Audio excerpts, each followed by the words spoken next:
Muy buenos días, mis queridos amigos y hermanos que me escuchan nuevamente con ustedes, trayéndoles esta maravillosa lección. Entramos al cuarto trimestre, hace una semana, y vamos por la lección número 2. Y seguimos estudiando lecciones de Josué acerca de la fe.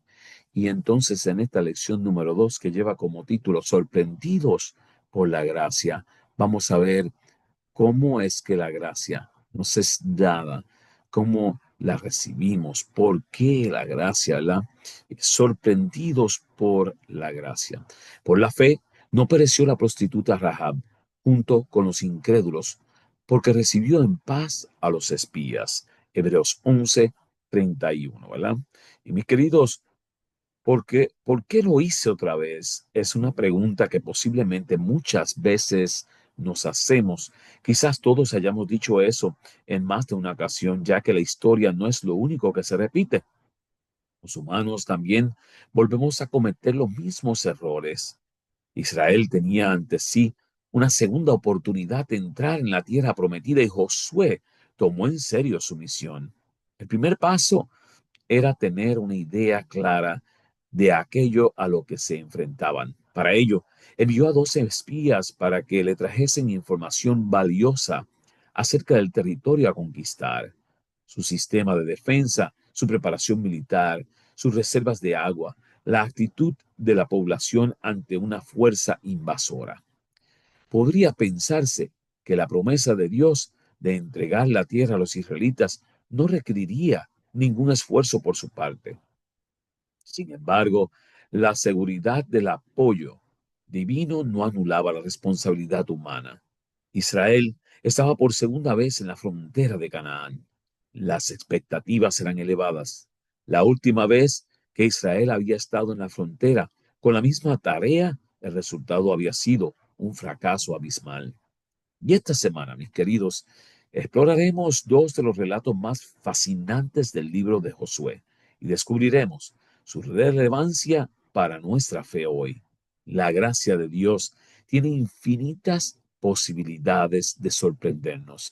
Y esto es lo que vamos a estar estudiando. Cómo la gracia de Dios nos sorprende, cómo la gracia de Dios nos cambia, cómo la gracia de Dios hace cosas que no esperamos. Y allí vamos a ir viendo. Dice que los cananeos habían traspasado los límites de la gracia.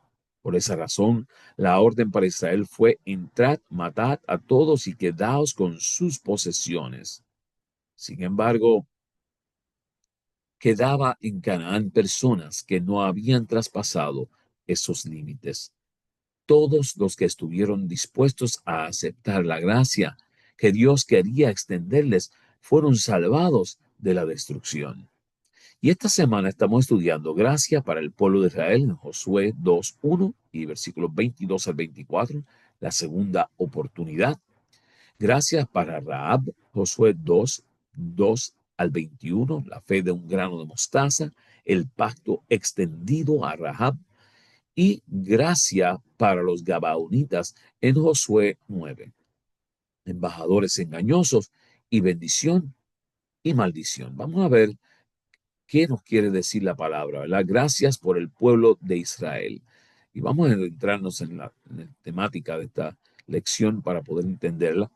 Dice que Josué, hijo de Nun, envió desde Sittim 2 espías secretamente diciéndoles: andad, reconoced la tierra y a Jericó, en Josué 2:1, la primera parte del versículo.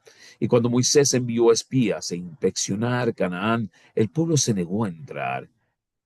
40 años después, nuevos espías son enviados con distintos resultados. Se envían espías y miren, públicamente 12 espías en un momento y en esta vuelta en secreto 2 espías, ¿verdad? Quiere decir que había algo allí sucediendo. De igual forma, una actuación de los espías, 40 días inspeccionando, en este caso de Josué, 3 días inspeccionando. El informe de los espías desanimaba al pueblo en el pasado y ahora animan a Josué. Y aunque la nueva generación había fracasado intrepidosamente ante la tentación de Balaam, Dios les dio una segunda oportunidad. Números 25, 1 al 3 y 31, 16, Josué 2:1. Mis queridos, en esta ocasión, No hubo racimos de uva, ni frutos de la tierra, solo una historia de fe, la de Rahab, que animó a Israel a poseer la tierra prometida, ¿verdad? Qué bonito es saber eso. Gracias para Rahab, allá en Josué 2 al 22. Vamos a ir viendo qué gracia estamos hablando. Dice que la fe de un grano de mostaza. Dice que por la fe Rahab la ramera no pereció juntamente con los desobedientes, habiendo recibido a los espías en paz, allí en Hebreos 11:31. ¿En qué se basaba la fe de Rahab? ¿Verdad? En Josué 2:9 al 11. Observa que Rahab hablaba de hechos que todos conocían, como el cruce del Mar Rojo, pero mientras los demás temían al Dios de los hebreos, ella decidió ampararse bajo sus alas. En Josué 2:12 al 13. ¿Por qué, si creía en Dios, se valió de una mentira para ayudar a los espías? Bueno, su incipiente fe no implicaba un conocimiento completo de la voluntad de Dios. Actuó como mejor supo para ayudar a los espías y salvar su vida y la de su familia. El conocimiento vendría después. La Biblia la elogia por la decisión que tomó, por su comprensión de la forma en que Dios iba a actuar y por la forma en que respaldó sus palabras con hechos concretos en Santiago 2:25. Rahab es un ejemplo de lo que habría ocurrido con todo habitante de Jericó que se hubiese rendido a Dios. Queridos, la gracia de Dios. Si tú tuvieras fe como un granito de mostaza, obedecerías lo que Dios te pide. Y en esta instancia, Rahab tomó uso de aquello que sabía o que creía ser lo correcto, lo hizo y le ayudó para poder alcanzar gracia, ¿verdad? El pacto extendido a Rahab. Quien salga de la casa en ese momento será responsable de su propia vida y nosotros seremos inocentes. Solo nos haremos responsables de quienes permanezcan en la casa si alguien se atreve a ponerles la mano encima. En Josué 2:19. La lógica de Rahab era indiscutible. Yo he actuado con bondad, Gesed, y os he salvado. Ahora actuad vosotros con bondad y salvadme a mí, a mis parientes. Josué 2:12 al 13. Rahab había ayudado a aquellos espías, los había escondido, solo quería ser salva del desastre que iba a ocurrir. Ella creía que Israel era una nación potente, fuerte, que iba a poder con el pueblo de Jericó. Dice que aunque no era consciente de ello, Rahab estaba pidiendo que Israel actuase con ella como Dios mismo había actuado con Israel, es decir, con bondad, o sea, con Gesed, en Deuteronomio 7:12. Los espías pidieron a Rahab que cumpliese las mismas condiciones que ellos habían cumplido para librarse de la muerte en Egipto. De este modo, ella estaba incluida en el pacto de Dios con Israel. Recuérdense, la sangre en el dintel era la marca para que ellos pudieran ser librados de lo que iba a acontecer. Y en este caso, el cordón rojo iba a indicar que Rahab sería también liberada de aquella catástrofe. Dice que Israel en la Pascua tenía que untar un dintel con sangre. Rahab en Jericó tenía que colocar un cordón rojo en su ventana. Los dos color rojo demuestran la sangre del cordero que quita el pecado del mundo, la liberación, ¿verdad? Israel en la Pascua, si salían de casa, morían. Y en Rahab, si salían de la casa, también iban a morir. Así es que, mis queridos, el pacto extendido a Rahab, ¿verdad? Gracia para los Gabaonitas en Josué 9. Miren, vamos a entrar a otra historia parecida a esta, donde podemos ver la gracia de Dios. Y miren, y vinieron a Josué al campamento en Gilgal y le dijeron a él y a los de Israel: nosotros venimos de tierra muy lejana, hacer pues ahora alianza con nosotros.